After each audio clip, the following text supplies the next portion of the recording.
হিসাবি web ভার্সনে স্টকের হিসাব দেখার জন্য আপনাকে স্ক্রিনের বাম দিকে স্টকের হিসাব অপশনটিতে ক্লিক করতে হবে। এখান থেকে আপনি আপনার যে কোনো পণ্যের স্টকের হিসাব দেখে নিতে পারবেন এবং এখান থেকে আপনি দেখতে পারবেন আপনার বর্তমানে কতটি পণ্য মজুদ আছে, প্রত্যেকটি পণ্যের দাম কত এবং মোট মূল্য কত।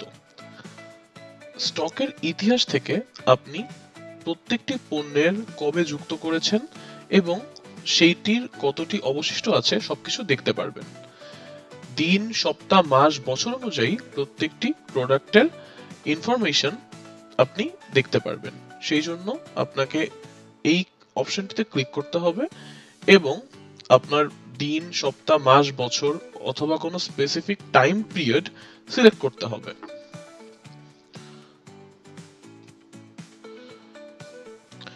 আপনার স্টকে কোনো ধরনের পরিবর্তন আসলে আপনি স্টক এডিট অপশনে গিয়ে সেই পরিবর্তনগুলো রেকর্ড করতে পারবেন। এখানে প্রত্যেকটি পণ্যের স্টক আপডেট করার ব্যবস্থা রয়েছে। আপডেট করার পরে আপনি সংরক্ষণ করুন বাটনে ক্লিক করলে স্টকের পরিবর্তিত অবস্থা সংরক্ষিত হয়ে যাবে।